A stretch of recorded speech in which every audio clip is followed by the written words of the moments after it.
За 2026 оны 4-р сарын 12-ны өдөр болсон энэ Унгар улсын парламентын сонгуул нь дан ганц Унгар улсын төдийгүй Европын улс төрийн хувьд тийм түүхэн эргэлтийг авчирсан үйл явдал боллоо гэж бол дүгнэгдэж байна. За 16 жилийн турш тасралтгүй засагласан ерөнхий сайд Виктор Орбан тус сонгуулиар бол үнэмлэхгүй ялагдал хүлээж Унгар дахь Орбаны 90 үе бол ийхүү дуусахар болж байна. За барууны ертөнцийнхэн Орбаныг юу гэж хардаг вэ гэхээр бол ардчлалыг устгагч Путиний утсан хүүхэлдэй гэх мэтээр бол Виктор Орбаныг ерөнхийдөө цодлож Европын холбооны хамгийн зөрүүд хамгийн тэрслэн удирдагч гэдэг нэрийг бол тэрээр зүүсээр ирсэн. За гэхдээ мэдээч хэрэг альва зүйл бол хоёр талтай. За Орбаны хувьд бол тэрээр яавтчгүй Унгар улсад бол хэвлэл мэдээллийн салбарыг бол боомлж шүүх засаглалыг бас өөрийнх нь халаасандаа хийж Европ төвд Белорусын ерөнхийлөгч Лукашенкогийн араас орох үс хэмжээний нэг хүний засаглалыг бол ингэж ардчилсан байдлаар бол тогтоож чадсан ийм хүн мөн үг гэвэл гарцаа байхгүй мөн. Гэхдээ барууны улсууд түүнд дургүй байж ирсэн ч маш олон жилийн турш бол Унгарын ард иргэд түүнийг бол улс орноо аврагч олон улсын валютын сангийн өрийн анхлаас бол татаж гаргасан ийм эдийн засгийн аврагч гэдэг ийм нүдээр бол харж ирсэн байдаг. За тэрээр өөрийн цаг үедээ бол Унгарын айл өрхүүдийг бол дулаан болон цахилгааны үнийг маш хямдаар барьж залуу гэр бүлүүдийг орон сууцтай болгох бодлогыг дэмжиж мөн хамгийн чухал нь гэвэл тэрээр 2015 онд Европыг бүхэлд нь нэргэж их байсан тэр муслим шашинтай цагаачдын урсгалаас бол Унгар улсыг бол хамгаалж христийн шашны Европ дахь хамгийн том хамгаалагчдын нэг болж чадсан бас ийм гавьяатай хүн. За Орбаны энэ 16 жилийн ноёрхол энэ дөрвөн сонгуул дараалж явсан энэ ялалтуудыг бас бид нэр бол шууд тэр Белорусын ерөнхийлөгч Лукашенкогийн ялалтуудтай адилтгаж тийм ловрын арга замаар дандаа ядч ирсэн гэж ингэж өнгөц дүгнж болохгүй. За Виктор Орбаны яг үнэндээ тэр прагматик бодлогууд нь бол зарим талаараа Унгарын ард иргэдийн өдөр тутмын амьдралд яг бодиттой үр өгөөж байсан учраас Унгарын 30-аас дээш насны иргэд бол түүнийг энэ өнгөрсөн хугацаанд бол маш идэвхтэй дэмжиж ирсэн учраас ингэж Орбанд 16 жил дараалж засаглаж дөрвөн сонгуул дараалж бол ялсан байдаг. За тэгэхээр энэ Виктор Орбан гэдэг хүн бол ардчлалын дүрмээр тоглолт хийгээд төрийн толгойд гарч ирээд харин төрийн толгойд гарсныхан дараагаар тэр дүрмээ өөртөө тохируулж өөрчилж чадсан нэгэн гэж бол бид нар дүгнэх нь зөв. Гэхдээ 16 жил үргэлжилсэн түүний ноёрхол Европын холбооны 20 арга хэмжээнээс болоод бус харин өөрийнх нь бүтээсэн тэр системийн дотроос гарч ирсэн тэр идэ бээрэндээ баригдсан авилгал болон эдийн засгийн зарцдмал зогсон байдлаас залхсан Унгарын залуу үеийнхэн харин энэ удаагийн сонгуулиар Орбаны дэглэмийг инхүү түлхэж унгаалаа гэдгийг бол цохон хэлмээр байна. За тэгэхээр өнөөдрийн дугаараар Виктор Орбан гэдэг хүний Унгарын түүхэнд үлдээсэн гайхамшигтай гавьяанууд болон түүний бас сүйтгэж устгасан үнэт зүйлсийн талаар мөн Орбангүй Унгар улсыг цаашид ямар боломжит хувь тавилан ирээдүй хүлээж байгаа талаар үнэхээр Унгар шин засаг гарч ирснээр Орбаны 90 үе дууснаар ардчлалын деважин болж хувирах уу эсвэл эсэргээрээ бүр инфляцтай идэгдсэн Европын холбооны байдаг нэгэн ядуу улс нь болж хувирах уу гэдэг иймэрхүү асуултуудын талаар өнөөдөр ерөнхийдөө дүгнэж бол аналитик хийж ерөнхийдөө ярих болно. За тэгэхээр манай өнөөдрийн дугаарын хамтран ажиллагч байгууллагаар маань BGM Asset Management хөрөнгө оруулалтын менежментийн компани бол хамтран ажиллаж байгааг та бүхэндээ дуулгахад таатай байна. Би доор Facebook-ийн холбоосыг нь пэйжийн холбоосыг нь бол биччихье. BGM компани бол бондын болон үйл хөдлөх хөрөнгийн зах зээлд гол тоглогчдын нэг бөгөөд өөрийн болон харилцагчдынхаа нийт 60 орчим тэрбум төгрөгийг маш үр ашигтай удирдах байгаа ийм мэрэгжлийн хамт олон гэдгийг бол дуулгахад таатай байна. Тэгэхээр Виктор Орбан гэдэг хүн улс төрд хэрхэн орж ирсэн түүхээс нь эхэлж та бүхэндээ ярих нь бол зөв байх. 1980-ад оны сүүлээр бол Виктор Орбан коммунизмын эсрэг үзэлтэй ардчлалыг дэмжигч залуу оюутны хөдөлгөөний манлайлагчдын нэг байж ирсэн. Тэрээр 1989 онд зөвлөлтийн цэргийг Унгараас гаргахыг шаардсан түүхэн алдартай итгэлээ тавьж олон нийтэд бол анх танигдсан нэгэн. Түүний үүсгэн байгуулсан тэр Фидес хэмээх улс төрийн нам бол эхэндээ бол чөлөөт зах зээлийг дэмждэг, либерал үзлийг дэмждэг ийм улс төрийн нам байсан. За мөн Орбан бол одоо 1998-аас 2002 оны хооронд бол хамгийн анх удаа бол ерөнхий сайдаар 4 жил ажилласан. За ингэж ажиллахдаа бол Виктор Орбан өөрөө Унгар улсыг бол НАТОд эзсүүлэх ажлыг удирдах, за Унгар улсыг хамгийн анх НАТОгийн гишүүн орон болгосон ийм ерөнхий сайд хүн байгаа. Гэхдээ 2002 оны сонгуульд Виктор Орбан болон түүний намынхан ялагдал хүлээснийхэн дараагаар тэрээр өөрийнх нь намын үндсэн чиг шугамыг бол огцом өөрчилж баруун жигүүрийн үндсэрхэг буюу одоо уламжлалт консерватив нам болгож ингэж бол хувиргасан байдаг.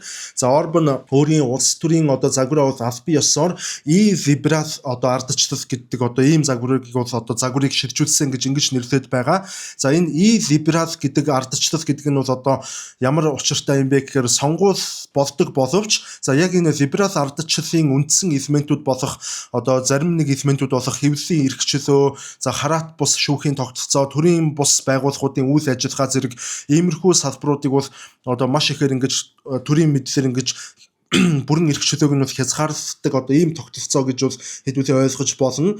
За мөн энэ Европын холбооны удирдлагууд бол маш олон жилийн турш Виктор Орбаныг бол зөрүүд засаглагч гэж одоо ингэж нэрлэж ирсэн. За түүнийг зөрүүд засаглагч гэж нэрлэх болсон гол шалтгаан нь бол Европын холбоотой үүсгэсээр ирсэн тэр байнгын зөрчилдөөнөөс бол ихтэй. За Унгар улс бол Европын холбооны гишүүн орон мөн боловч Орбан ер нь бол байнга тэр Европын холбоо буюу Брюсселийн бодлогыг бол эсэргүүцэж, за үндэсний бүрэн эрхэт байдлыг бол Европын холбооны бодлого, Европ парламентын бодлогоос бол илүүд үздэг ийм хүн байсан. За тухайлбал хамгийн алдартай жишээ гэхэд 2015 онд бол Европ даяараа дөрвөстэй их хямрал бол нүүрлсэн. За энэ үеэр одоо барууны орнууд ислам муслим шашинтай цагаачтад бол өөрсдийнх нь хил гайл үд хаалгыг бол чөлөөтэй нээж байхад за Виктор Орбан харин хил дээрээ хан босгож цагаачтыг хүлээж авахаас бол одоо эрс татгалцаж Европын холбооны бодлогын ийм эсрэг алхам бол хамгийн анх хийж байсан.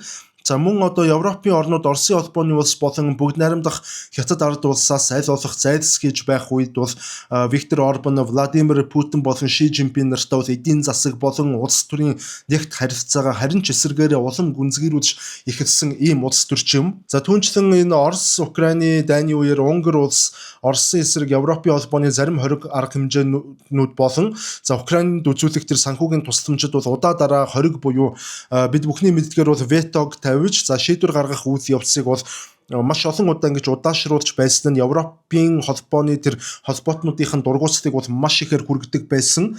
За ингээд ерөнхийдөө дүгнээд хэлэх юм бол Виктор Орбаны засаглал нь бол дотооддоо эрх мэдлийг дээд зэргээр төвлөрүүлж за гадаад харилцааны салбарт Европын холбооны либерал үнэт зүйлсийн заримынх нь эсрэг бол зогсож за төрийн хяналттай хэвлэл шүүхэд нөлөөлдөг системийг Унгар улсад бий болгосон одоо нэгэн гарцаа байхгүй бол мөн за иймээс түүнийг одоо Европын холбооны зүгээс бол тэрсэлэн удирдагч гэж бол нэрлэж соллох болсон байдаг. За гэхдээ тэрээр бас эх орондоо гавья байгуулсан уу гэвэл гарцаа байхгүй гавья байгуулсан.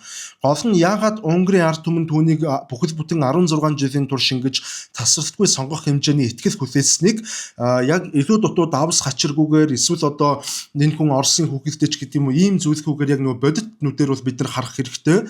За Виктор Орбан бол одоо зүгээр ч нэг ийм одоо хэлэц саншсаар бол дарангуулагч бол байгаагүй. Тэрээр Унгарын нийгэм болон энэ эдийн засгийн амьдралд бол олон эрг өөрчлөлтүүд авчирсан. За дэлхийн консерватив үзэл баримталтай улс төрчдийн хувьд одоо хамгийн том тийм үлгэр дуурайлал болох үс ийм улс төрч бол нэгэн. За түүний засаглалын үеийн хамгийн гол гавья болон ололт амжилтуудыг одоо би та бүхэнд бол эхнээс нь товчхон дурдж ярив. За 2010 онд бол Орбаныг засгийн эрхэнд гаргахад Унгар улс нь 2008 оны дэлхийн эдийн засгийн хямралд бол гүн нэрвэгдэж олон улсын валютын санд бол асар их хэмжээний өртөө болоод байсан ийм цаг үе байсан. За гэтэл Орбан бол эрх мэдлийг авсан даруй бол эдийн засгийн уламжлалт бус бодлогыг бол эх орондоо явуулж за банк болон энэ үндэстэн дамсан корпорациудад онцгой татвар ногдуулах замаар олон улсын валютын сангийн өрийг бол хугацаанаас нь өмнө төлж барагдуулж эдийн засгийн тусгаар тогтнолоо бол дахин сэргийлж чадсан одоо ийм түүхэн гавьяатай ерөнхий сайд байсан. Анх бол ерөнхий сайд болсныхан дараа анх биш 2010 онд ерөнхий сайд болсныхан дараа. За мөн одоо түүнийг ерөнхий сайд болохын өмнө энэ ажил хөдлийн төвшин Унгар улс даяар 11.4% байсан бол одоо түүний он жилүүдэд ядуу ажил хөдлийн төвшин 3-4% болтлоо бол одоо түүхэн доод хэмжээндээ буурч чадсан гэдгийг бас онцлох хэрэгтэй. За тэрээр Ерөнхийдөө энэ халамж тараахаас илүүтэйгээр нийтийн хөдөлмөр эрхлэлтийн тийм хөтөлбөрийг орон даяар хэрэгжүүлж хүн бүрийг ажилтаа орлоготой болгох ийм бодлогыг бол одоо маш эрчимтэй баримталж маш амжилттай хэрэгжүүлж чадсан ийм нэгэн. За мөн энэ Орбаны хувьд бол хамгийн их цаашаагддаг дэлхийн бусад улс орнуудын анхаарлыг хүртэл маш ихээр татаж чадсан түүхэн гавьяа бол за хүн ам зүйн уналтын эсрэг авсан арга хэмжээнүүд гэж бол хэлж болно.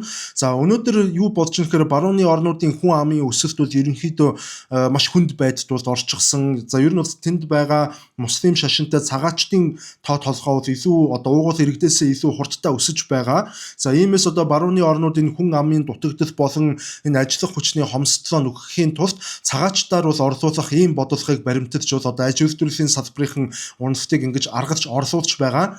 Тэгэхээр энэ Виктор Орбан бол одоо ямар бодлого баримталсан бэ гэхээр энэ барууны орнуудын энэ цагаачлалыг дэмжиж аж үйлдвэрлэлийг хамгаалах бодлогын эсрэг за үндэснийхэн одоо хүн амын өсөлтийг нэмэгдүүлэх, төрөлтийг нэмэгдүүлэх ийм бодлого бол баримталж ирсэн. За тухайлбал 4 болон түүнээс дээш хүүхэд төрүүлж өсгсөн эхчүүдийг бол насан туршид хүн амын орлогын албан татвараас чөлөөлөх одоо ийм хуулийг бол одоо Виктор Орбаны хувьд бол батлаж за Унгар улсын хүн амын өсөлтөнд бол онцгой нөлөө бол энэ нь үзүүлж байсан. За мөн энэ залуу гэр бүлүүдэд одоо хүүхэдтэй болох юм амлалт өгснийхэн төлөө төрөөс бол маш бага хүүтэйгээр за зарим тохиолдолд бүр ямар ч хүүгүйгээр тийм орон сууцны зээл болон автомашины зээлүүдийг олгож эхэлсэн. За энэ зээл нь бол одоо Унгарын олон мянган залуу гэр бүлүүдийг орох хоронтой унах унаатай болгосон одоо ийм үйл явдал болсон гэж бол бид нар дүгнэж болно. За түүнчлэн энэ Орбаны ард түмний дунд бол хамгийн өндөр үнэлгээ авсан нэгэн гавьяа бол энэ ахуйн хэрэглээний зардлыг бол ерөнхийдөө бууруулах хөтөлбөр байсан. За засгийн газраас ингээд цахилгаан болон хий усны үнийг бол хуулиар одоо төрийн зохицуулалт төрийн оролцоотойгоор хатуу зохицуулж за тодорхой хэмжээний бас юм татаас олгож эхэлснээр за Унгарын ард иргэд Европын холбоо дотроо бол хамгийн хямд өртгөөр орон сууцаа дулаацуулж гэрэлтүүлэх ийм боломжтой бол болсон байдаг. За энэ нь бол ялангуяа Унгарын нийгэм дэх өндөр наснууд болон одоо бага орлоготой иргэдийг бол шууд одоо ядуурлын ядуу гэдэг тэр бүлэг рүү орохоос бол ингэж хамгаалалт болсон гэж бид нэр харж болно. За эцэст нь одоо түүний гавьяа гэвэл яг түрүүн хэлсэнчлэн 2015 онд ойрох дорнодод одоо энэ Африкийн дөрвөсдийн асар том давлгаа орж ирэх үеэр за Ангела Меркель тэргүүтээ одоо энэ Герман болон барууны одоо бусад орнуудын удирдагчид тэдгээр дөрвөгчдөд хилээ нээж байхад за Виктор Орбан бол хамгийн түрүүнд Унгар болон Сербийн хэвтэр өргөстэй тийм өндөр хан торнуудыг бол босгож хууль бус цагаачдын урсгалыг Унгар улсыг нэвтрүүлэхээс бол ингэж хүчээр зогсоож хориглож чадсан байдаг. За тухайн үед Европ холбооны удирдлагууд бол энэ Виктор Орбаны гаргасан энэ арга хэмжээ энэ үйлдэлүүдийг бол одоо маш хүнлэг бус хүмүүнлэг бус ийм үйлдэл гаргалаа гэж маш ихээр шөмжлөж байсан. Гэхдээ одоо түүний энэ үйлдэлийн үр дүнд бол баруун Европод гарч байсан одоо исламын муслим шашинтай цагаачд дөрвөгчд маш олноор орж ирсэнээс болж нэг хэсэг баруун Европод бол маш их тийм террорист халдлагууд гарч байсан. Одоо хүртэл одоо гэмт хэрэгүүд цагаачдын өдөөсөн одоо хулгай дээрэм хүчирхийлэл гэх мэт иймэрхүү гэмт хэрэгүүд бол маш ихээр гарсаар байгаа. Тэгвэл Виктор Орбан энэ цагаачдын өдөөдөг тэр бүх гэмт хэрэгүүдээс бол өөрийнх нь ард түмнийг бол ингэж амжилттай хамгаалж чадсан. За хожим Европын холбооны маш олон удирдагчид бол түүний Виктор Орбаны хийсэн энэ алхмыг бол одоо маш зөв алхам байсан гэдгийг бол Далдуура бол ингэж хүлээн зөвшөөрсөн байдаг. Далдуура гэдэг нь энэ яг бодлогын төвшөнд нээлттэйгээр биш харин нээлттэй буш хаалттай хаалганы цаана бол хүлээн зөвшөөрч эхэлсэн гэдгийг бол ойлгох хэрэгтэй.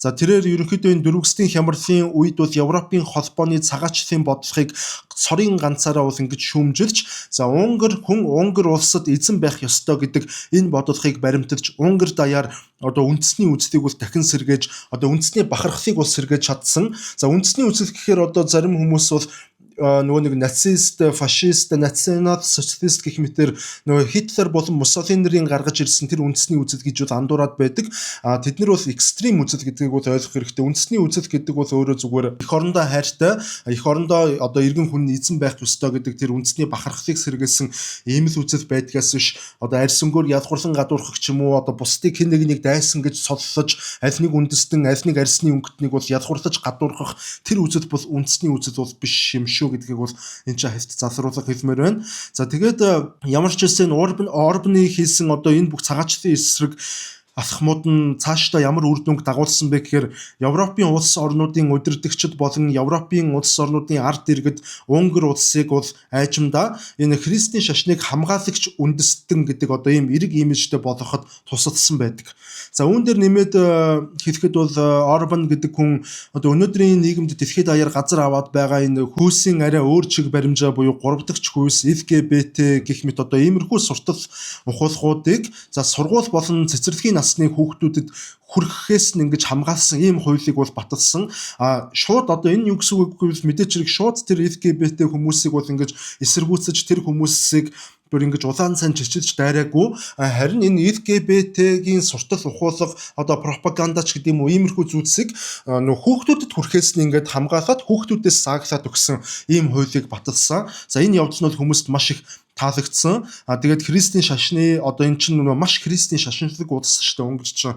Тэгэхээр энэ христийн шашны уламжлалт гэр бүлүүдийн үнэт зүйлийг ингэж одоо төрийн бодлохоор ингэж тууштай хамгаалж чадсан хүн юм аа гэж одоо хэлж болно. За тэгэхээр энэ Виктор Орбан гэдэг хүн бол Унгар улсад энэ ардчлалын институтсүүдийг ингэж сулруулсан одоо маргаангүй үнэн боловч за бас эдийн засгийн тусгаар байдал гэр бүлийн бодлого үндэсний аюулгүй байдлын чиглэлд бол одоо Унгар улсын түүхэнд боловсруулалтын аргагүй одоо тийм үүрэг одоо томоохон гавьяануудыг байгуулсан нэгэн гэдэгтээ бол бас маргах хүн байхгүй. Хэрвээ Орбан байгаагүй байсан бол Орбаны оронд бол магадгүй илүү либерал үзэлтэй хүн байсан бол өнөөдөр тэр хүн бол Европын холбооны цагаачлалын бодлогыг дагаад магадгүй энэ Унгар улс өнөөдөр цагаачлалын давуулгаанд өртөж Европын холбооны зарим улсуудын адилаар энэ Унгар улсын хүн ам зүйн бүтцэд хүртэл маш хүчтэй өөрчлөлт орчихсон байх байсныг бол одоо бас үгүйсгэх арга. За тэгвэл одоо сая болсон сонгуулийн талаар ярив. 2026 оны 4-р сарын 12-нд явагдсан Унгарын парламентын сонгуул. Энэ сонгуул бол дан ганц одоо улс төрийн хувьд төдийгүй энэ Европын улс төрийн түүхэнд одоо сүүлийн 30 гаруй жилийн турш тохиолдоогүй юм томоохон эргэлтийн цэгийг авчирсан үйл явдал болсон.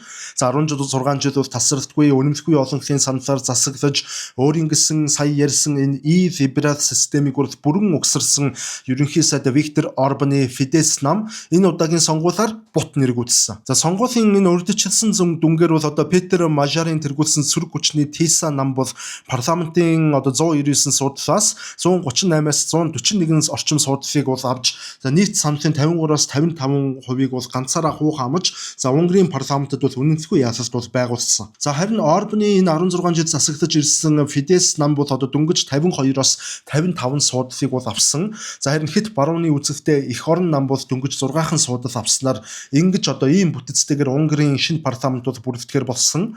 Гэхдээ энэ Орбаны ялагдсан нь бол гинтийн зүйл байгаагүй.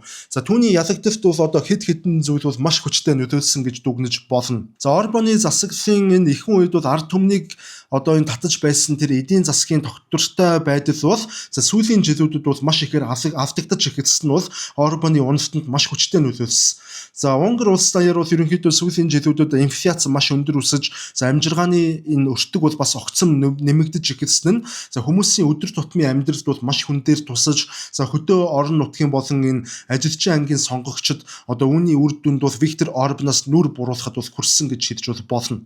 За түүнчлэн энэ урд урдны сонгуулиудын сөрөг хүчний одоо маш олон жижиг намуудад ерөнхийдөө хуваагдаж энэ жижиг намууд одоо маш олноор өрсөлдснөөр өөр хоорондоо ингэж саналаа хуваагаад за үр дүнд нь бол ингэж одоо Фидес нам Виктор Орбаны нам бол ялалт байгуулдаг байсан бол за 2026 онд болсон энэ удаагийн сонгуулиар зүүн болон төвийн үзэлтэй Унгар улсын бүхий л тэр жижиг намууд бол сайн дураараа сонгуульд оролцохоос татгалзаж за харин Петер Мажарын энэ Тиса намд бол ялалт байгуулах замыг нь засаж ингээд саналаа хуваахгүйгээр дэмжиж өгсөн байдаг. Цаагаараа бол одоо улс төрийн тохиролцоо хийсэн гэж бол бид нэр бол харж болно. За ингэснээр бол сонгогчид энэ Виктор Орбан болон Мажар гэсэн энэ хоёрхан сонголтын өмнө бол тулж ирсэн санал хуваагдах боломжгүй болсон. За ингээд Орбаныг эсэргүүцэгчдийн санал бол сарнилгүйгээр яг нэг цэг рүү бол төвлөрч чадсан гэсэн үг. Гэхдээ хамгийн гол шалтгаан бол энэ Унгар улсад 16 жилийн турш нэг нам засаглаж ирсэн учраас энэ Унгар улсад энэ төрийн бүхий л худалдан авалтын тендерүүд за мөн одоо Европын холбооноос орж ирдэг санхүүжилтүүд гээд энэ бүх зүйлсийг бол одоо эхэндээ биш сүүлдээ энэ ерөнхий сайд Виктор Орбан болон одоо түүний хамаарал бүхий хүмүүс энэ Орбаны Фидес намын одоо удирдлагууд гээд эдний ойрын хүрээллийн хүмүүс энэ бүх санхүүжилтүүдийг бол өөр хоорондоо хувааж аваад за улс орон даяарын авилгын сүлжээг бол одоо ингэж үүсгэсэн гэж бол үзээд байгаа. За иймээс одоо энэ бүхэнд нь бол одоо уурдаж дургуутсан арт иргэдийн бухимдал бол дээд зэгтээ хүрээд ерөөсөө энэ удаа Виктор Орбаныг зогсооё гэж одоо ийм байдал дээр санал нэгдсэн гэж харагдаад байгаа. За ер нь бол ингээ харахаар ямар ч ариун гигантэн байсан одоо ямар ч хүн байсан гэсэн одоо тэр хүн эсвэл одоо тэр хүний нам өөрөө ингэж одоо 16 жил гэдэг чинь юу гэсэн үг вэ? Олон жилийн турш дараалж засаглаж олон сонгуульд дараалж ялахаар тухайн улс төрийн хүчин дотроосоо ингэж явцарч завхарч ингэж бүр өмхирч өгтөж бол ихэвдэм байна л да. Яг л ийм л жишг одоо давхтагдсан гэсэн үг. Ингээд 2026 онд буюу сая болсон сонгуулиар бол сонгуулийн эрс Унгар улсад бүр хамгийн гайхалтай 79% орчим хувьтай бол ийм өндөр эрстэй болсон. За энэ эрс нь бол ингэж 1990 онд болсон энэ ардчилсан шилжилтээс хойших Унгар улсын одоо парламентын сонгуульд тохиосон хамгийн өндөр эрстэй сонгуул болсон гэж бол ойлгож болно.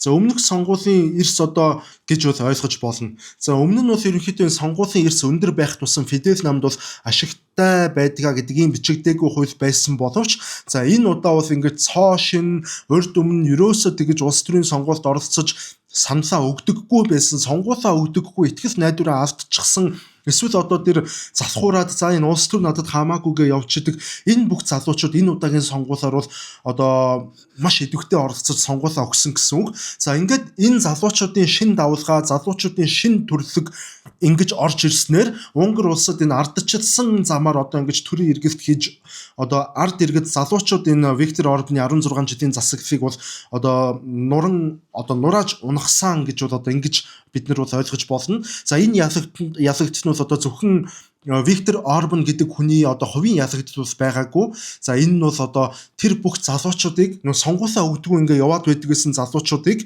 за эцсийн мөчөд энэ бүхэн арай дэндлээ. За нэг хүний сонгуул саналаар одоо энэ одоо сонгуул энэ улсын ирээдүйд утна гэж юу яах вэ гэж ингэж бодож явдаг байсан. Нэг гэд ингээ нэг ч өөрөө цугсарсараа 1000 олон нэгээр бүрдсэн мянгууд ч 100000 олон гэх мэтэр. Тэгэд энэ олон залуус ерөөсөө ингэж сонгуулаа өгснөөр энэ залуусын тэр санал бол маш хүчтэй тийм төрлөг давлгаа болж хувираад ингээд Унгар улсын тэр системийн авилгал гэдэг одоо энэ зүйл Орбаны одоо сүултээ ингэж ядсарсан тогтолцоо бол ингэж хүчгүүдэж байгаа ийм зүйл бол бодож байна л доо. За одоо үргэлжлүүлээд та бүхэндээ 2026 оны түүхэн сонгуульд бол ялалт байгуулсан энэ гол дүрийн хүн болох Питер Мажар болон түүний энэ Тиса гэдэг намын талаар мэдээллийг бол товчхон хүргэе. За энэ Питер Мажар гэдэг хүн бол одоо генет гарч ирсэн гадны буюу хөндлөнгийн нэг хувьсгалч хүн бол харин октосоо биш. За энэ хүн бол харин өөрөө яг үнэндээ бол энэ Виктор Орбан гэдэг хүний байгуулсан системийн зүрхэн хэсэгт оршиж байсан одоо ийм хүн гэсэн үг. За тэрээр бол одоо Унгар улсын хууль зүйн сайд байсан Юдит Варга гэдэг хүнтэй бол маш сайн найзууд байсан. За Юдит Варга гэдэг бол өөрөө Виктор Орбаны бас сайн найз гэсэн үг. Тэгэхээр эдгээр хоорондоо бол холбоотой ерөнхийдөө найзын харилцаатай ийм хүмүүс байсан. За иймээс одоо энэ сөрөг хүчний ялалт байгуулсан гэдэг байгаа Питер Мажар гэдэг хүн бол олон жилийн турш өөрөө энэ Виктор Орбаны Фидес намын эрх мэдэлтнүүдийн одоо удирдлагуудын хүрээлэлд багтдаг. За мөн одоо өөрөө өмнө нь бол энэ Виктор Орбаны удирдлагын доор төрийн өмчит компани захирал хүртэл хийж байсан. Яг үндэ бол ерөөсөө энэ эдний системийн өөрийнх нь хүн гэсэн үг. За гэтэл юу болсон бэ гэхээр энэ 2004 онд бол одоо Унгар улсын ерөнхийлөгч нэг буруу шийдвэр гаргасан. За ямар буруу шийдвэр гаргасан бэ гэхээр тэрээр одоо хүүхэдийн хүчирхийлэл үйлдсэн гэмт хэрэгтэнд бол өршөөл үзүүлсэн юм дуйлаантай шийдвэр гаргасан. За энэ шийдвэрийн дараагаар энэ Питер Мажар гэдэг хүн Орбаны намаас бол албан ёсоор гарч за түүнээс бүр мөсөн нүур буруулсан гэж бол хэлж болно. За ингээд намаасаа гарсан Питер Мажар гэдэг хүн ерөнхийдөө юу яаж эхэлсэн бэ гэхээр одоо шүгэл үлээж эхэлсэн. За энэ Фидес нам дотор одоо улс төрийн авилгал ямар хэмжээнд хүрээд байгаа. За хэвлэл мэдээллүүдийг Виктор Орбан яаж ингэж удирдах хяндаг болсон. За мөн одоо төрийн мөнгө, төрийн төсөв санхүүг одоо цөөн хідэн олигархууд одоо хэрхэн яаж өөрсөндөө хуваарлаж төрөөс төрсэн тэр бүмтнүүд энэ улсад бол хүчээ авч бизнесмэнүүдээс илүү одоо баян улс төрчтэй болж байгаа. За мөн одоо энэ систем яаж ажилладаг гэх мэтээр энэ бүхнийг эвчирж шүглүүлж эхэлсэн байгаа. Өөрөө одоо эдний нэг нь байсан шүү дээ. Гэхдээ эндээс гараад зөв зүйлийн төлөө явж эхэлсэн. Зөв зүйлийн төлөө явхад оройтон гэж бол байхгүй. За түүний энэ одоо үйлдэл бол одоо Унгарийн ард түмний дургуутсыг бол мэдээж маш их хүргэсэн. Ингээд хэдхэн сарын дотор Петр Мажар гэдэг хүн гудамжинд сая одоо хүмүүсийг цуглуулж чаддаг ийм маш том сөрөг хүчний хамгийн том удирдагчдын нэг болж чадсан. За улмаар Петр Мажар тухайн цагаас эхлээд Тиса хэмээх намыг бол удирдах эхэлсэн. За Тиса гэдэг нь бол одоо хүндэтгэл ба эрхчлөө гэсэн ийм утгатай үгний бол товчлол юм байлаа. За Тиса намын хамгийн том давуу тал нь бол тэд нар өөрсдөө бид нар бол ерөөсөө энэ яг энэ хит барууны либерал одоо улс төрийн үзэл баримттай нам бишээ. За мөн бид нар энэ зүүнний чиглэлийн үзэл баримттай нам бол огтоосоо бишээ гэд энэ үзэл баримттай бүр яг ингэж тодорхойлоогүй нам. Гэхдээ яг нөө аль биесээр зарлахтаа бол баруун төвийн үзэл баримттай нам гэж бол яваад байгаа.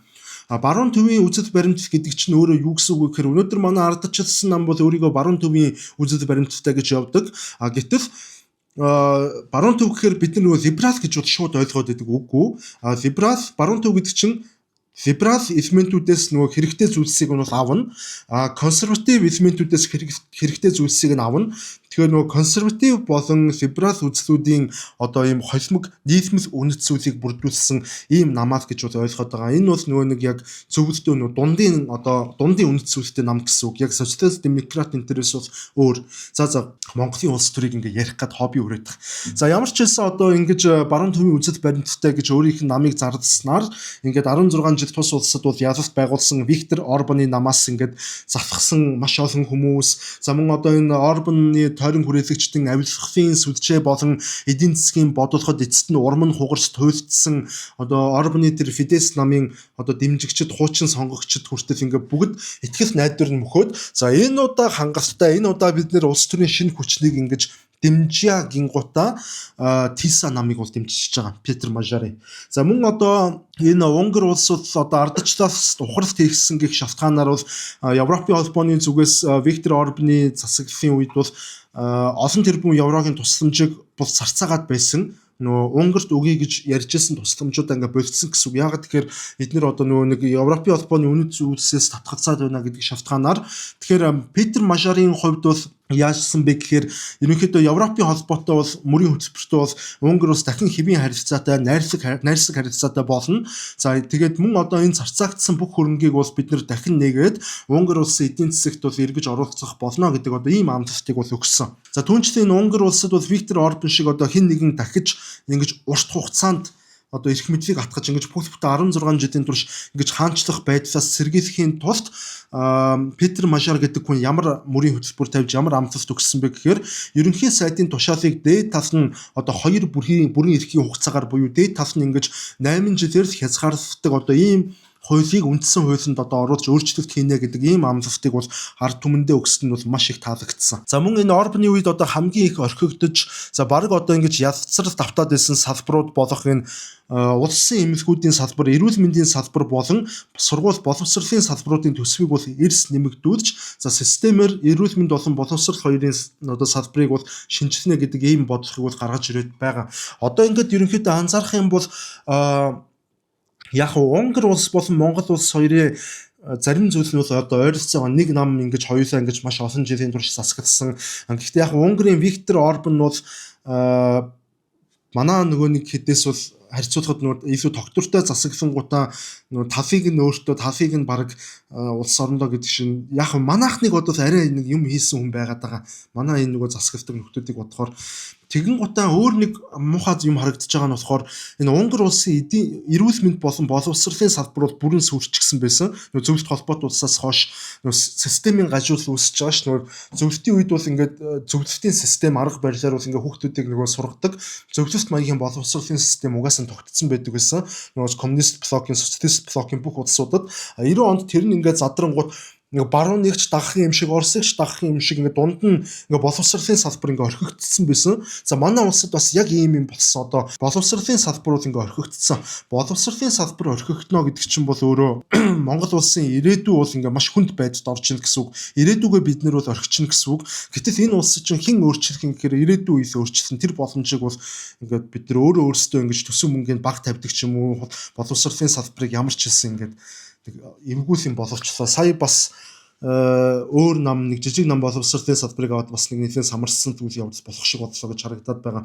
За эрүүл мэндийн салбарын талаар угаасаа ярих ч юм байхгүй. Эрүүл мэндийн даатгалын саман одоо тэр эрүүл мэндийн даатгал гэж нэг 10 хэдэн мянган төгрөг төлөө тэргээр нь бид нэр одоо хорт тавдар тустай гэхэд үнэгүй даатгалаас мөнгө гаргаад дэмжлүүлэх боломж байдаг ч юм уу үгүй ч юм уу. Энэ бол одоо дампуурсан салбар. Тэгэхээр нөө нэг энэ хоёр чухал салбарыг одоо Унгар улсад өөрчлөн гэдэг амлалтыг өгөөд байгаа. Манайд ч гэсэн одоо өөрчлөх хэрэгтэй байна. Гэхдээ одоо энэ өнгөрсөн 30 жилийн хугацаанд ингээд ирэх барьчаад одоо өөрчлөөгүй байгаа юм чинь одоо тэгээ дахиад өөрчлөж чадах уу гэж гайхаад байна. Одооны боловсролын сайд өмнө бас хэдэн ч удаа боловсролын сайд хийсэн.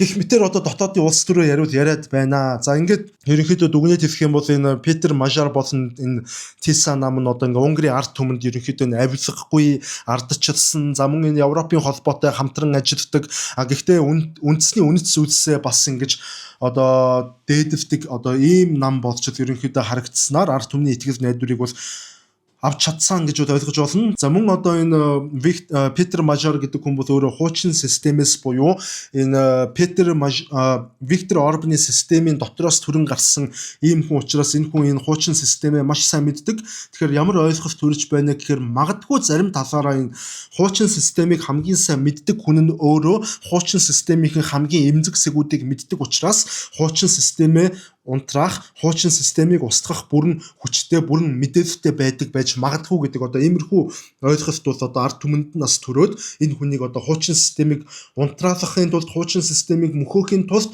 хуучин системийн хүнээр нь одоо дайн хийлэгчиж магадгүй гэсэн иймээс бодол бол төрж байна. За ямар ч тач ингээд одоо хэрвээ Петр Мажарын Тиса нам бол ингээд өөрчлөлт байгуулалтын энэ бүх ард түмэндээ тавьсан мөрийн хөтөлбөрүүдэд хэрэгжүүлж чадах юм бол Унгар улсын өнөөгийн зураглалт бол нэлээдгүй өөрчлөлт гаргах юм бодтой үр дүн бол одоо харагдаж байна. Гэхдээ Петр Мажарын хувьд одоо нэг зүйл байгаа нь бол энэ Оросын холбооны улсаас авдаг байгалийн хий болон энэ газрын тосны импортын асуудал дээр яг ямар байдлаар хандах нь бол бүр маш ойлгомжгүй, маш тодорхойгүй, үнэхээр тааварлшгүй хэвээр байна. За хэрвээ яг бодит байдал дээр бол одоо өнөөдөр Унгар улс Оросын холбооны улсаас эрчим хүч авахаа болж за Европын холбооны улсуудын авж байгаа тэр урсгалаар эрчим хүч хэрвээ авдаг болох юм бол нэг баттай зүйл гэвэл Унгар улсад бол инфляц бол нэмэгдэнэ, эрчим хүчний үн бол нэмэгдэнэ. Ядуурл одоо өсөх юм бодит дүр зургууд бол ингээ харагдаж байгааг бол бид нэр эвлэрэх хэрэгтэй. Яагаад вэ гэвэл Герман, Франц, одоо өөр юу гэдэг Норвег, Швед, Испани, Итали гэд энэ Европын холбооны арай томоохон эдийн засагтай иргэдийн амжиргаанууд нэлээд тогтвортой болсон. Энэ улсуудтай харьцуулахад бол Унгар улсын ард иргэдийн амжиргааны түвшин маш доогуур байдалтай бол байдаг. За иймээс эдийн засгийн тэр чиглэлийн зөвлөгөөд юу гэж үзэж байна вэ гэхээр Оросын холбооны улсаас ингээ эрчим хүчээ авахаа болоод Европын холбооны одоо бодлогын заавраар хэрвээ яг энэ эрчим хүчний салбараа чиглүүлж явах юм бол эрчим хүчний үн нэмэгдснээс болоод Унгарын тэр нөгөө нэг ядуурлын ирмэг дээр байгаа тэр нэг улаан шугамтай ингээд зэрэгцээд шахуу нэг толгоогоо чүү улаан шугамын дээгүүр цохуулахад амьдарч байгаа тэр хүмүүс чинь өөрөө нөгөө хэрэглээний зардлаа одоо дийлхэ болоод ядуурл руу ингэж унчих ийм маш өндөр эрсдэлтэй байна гэж бол одоо ингэж анхааруулад байгаа. Тэгэхээр одоо хамгийн зөв шийдэл бол энэ Петр Мажар гэдэг хүний хувьд эрчим хүчний салбарт одоо цаг нь эртэл одоо боли ядаж цаг нь эртэл гэж ярих хэрэгтэй баг. Оросын холбооны улсаас энэ хямд эрчим гол нь хямд эрчим хүч авч байгаа болохоор хэрэгтэй байгаа. Энэ хямд эрчим хүчийг аваад иргэдийн амжиргаанд нөгөө хямд байдлаар ингэж нөлөөлүүлээд хямд байдлаар зараад байж ах хэрэгтэй баг. Тэгэн гутаа нөгөө талд бол Европын холбоотой бол харилцаагаа сайжруулах хэрэгтэй. Ерөнхийдөө Европын холбоотой бол маш найрсаг харилцаатай байж зарим зүйлсүүдээр бас буулт хийгээд буулт хийснийхэн үр дүнд нөө царцаагдаад байгаа тэр нөө олон тэрбум еврогийн тэр Унгар улсын хөрөнгүүд болон мөн одоо нөө Европын холбооны зүгээс Унгар улсыг чиглэх тэр бас нөө олон сая долларын еврогийн тэр тусламжуудыг бол авч чадах хэрэгтэй. Энэ тоглолтыг бол одоо маш уран аргаар бол хийх хэрэгтэй. Одоо нэг талаараа Европын холбоотой ингээ бүрэн найзадчмаар байдаг. Гэтэл нөгөө нэг эрчим хүч нь Оросын холбооны улсаас хараат байгаа болохоор шууд ингээ Оросыг түлхээ шууд Европын холбоо руу явуучих юм бол иргэдэн нөгөө ядуурлын ангас руу ингээ унчих гад байдаг. Тэгэхээр нөгөө нэг хоёр том хүчний дунд нөгөө хатан тавьчуулагдсан аливны зузаг гэдэг шиг байдалд орчиж байгаа болохоор маш ухаалаг одоо ийм тоглолт хийхэд шаардлагатай болоод байна гэж харагдаад байгаа юм да. За ингээд ямар ч гэсэн Питер Машар гэдэг хүн өөрөө тийм том улс төрч болохоор одоо бүх зүйл юу хийхээ сайн мэдж байгаа байлгүй. За төгсгөлт нь хэлэхэд бол ингээ Виктор Орбан гэдэг хүн бол энэ Европын орчин үеийн түүхэндх одоо хамгийн ухаалаг улс төрчдийн нэг мөн үү гэвэл гарцаа байхгүй мөө. За гэхдээ тэрнийхээ хажуугаар маш тийм маргаантай улс төрч ийм хүн байгаа.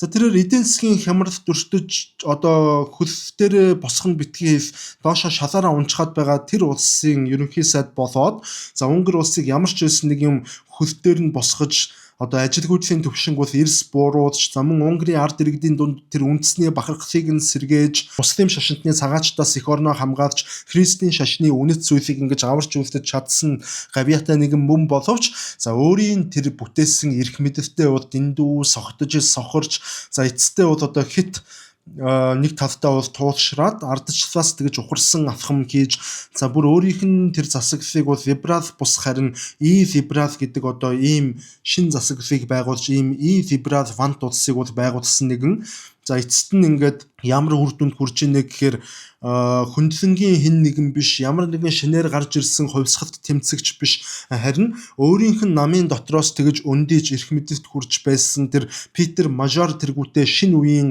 улс төрчид бол унгаасан ийм л үйл явдал боллоо гэж бол одоо хэдүүлээ бол харж болно. За энэ хүү ингээ Европын зүрхэн хэсэгт 16 жил ноёрхсон Виктор Орбаны 90 үе энэ хүү өндөрлөж за Унгар улс бол одоо өнгөрсөн үеийн сүдрээсээ салж шинэ үеийн түүхээ бол бичих цаг хугацаа бол ингэж ирээд байна. Гэхдээ тэрхүү шин түүх гагцгүй тэр гэгээлэг үсгээр алтан үсгээр бичигдэхүү эсвэл хар бараан хамгийн муухай сарл одоо цаасаар бол хучигдах уу гэдгийг бол гагцгүй цаг хугацаа л одоо харуулах ийм зүйл бол болоод байна. За энэ дугаарыг бол ямар нэгэн байдлаар Виктор Орбаныг дэмжсэн эсвэл муудсан өнцгөөс бол яриаггүй яг бодит байдлуудыг та бүхэндээ бол хүргэсэн шүү. Аль нэг талд нь туулшраагүй. Энэ хүмүүс одоо за зарим хүмүүс юм да аль нэг талд нь туулширч ингээ үнэхээр уурлаад байх шиг байгаа. Үгүй байхгүй юу? Би өнөөдөр одоо маш геополитикийн контентуудыг жишээлбэл хийж хахад одоо Оросд ийм нэг ашигтай зүйл болжоо гэж би ярихаар би Оросыг дэмжигч болчихгүй байхгүй юу? Америкийн нэгдсэн улс одоо ийм ашигтай зүйл болж ийм давуу тал одоо бий боллоо. Иран Америкийн дайнд одоо Америкийн нэгдсэн улс ингэж бууж хараад ингэж давуу тал боллоо гингууд би Америкийг дагдаг, Америкийг дэмждэг хүн болчихгүй байхгүй. Аль нэг талыг ингэж тэр хүмүүсийн талд орж шууд улаан цай ингэж гавцуурн дэмжиж яг нөгөө тэнэг юм шиг ингэж дэмжиж өмгөөд хамгаалаагүй төлөө тэр хүний дэмждэг талын эсрэг үзэлтэй хүн болчихгүй байхгүй. Яг ингэж ойлгохдаг хүмүүс нөгөө туулширсан үзэлтэй хүмүүс манад бас байгаад байна. Гэтэ сансныг бод бас арай цөөхөн байгаа боловч их байгаад байна. Энэ туулширсан үзэлтэй бол хэдүүлээ хаях хэрэгтэй. Яг энэ үзэл чинь хүнийг бас муухай харагдуулдаг. Тэгээд туулширсан үзэлтэй хүмүүс эх орондоо бас маш том гай болдог. Ер нь бол ингэж яг ухаалгаар эрүүлэр прагматик байдлаар бид нар бол асуудалд хандах нь бол хамгийн зөв юм аа. Тэгээ Монгол улс үнэхээр бас ингэж цаашдаа хөгжиж гэж бодож байгаа бол бид нар хүнээ хөгжүүлэх ёстой. За хүнээ хөгжүүлэхийн хамгийн эхний болдоо хийх ёстой ажил бол бид нар ямар нэгэн байдлаар энэ зүүнийч гэх юм уу, баруунийч гэх юм уу, коммунистч гэх юм уу, либералч гэх юм уу энэ мэт одоо энэ туулширсан тэнэг зүйлээсээ салж авахыг нь авч хаяхыг нь хаяж зөвийг нь дэмжиж бурууг нь шүмжилж ингэж л явах ёстой болохоос биш зөвч байсан бурууч байсан нэг талд нь бариад нэг талынх нь улаан хамгаалагч болох бол утгагүй санагддаг юм аа. За ингээд өнөөдрийн дугаарыг дуусгая. Хэлмээрсэн зүйлүүдээ одоо контентоор л дамжуулж ингэж хэлэхээс өөр яах вэ те. За түр баяр та.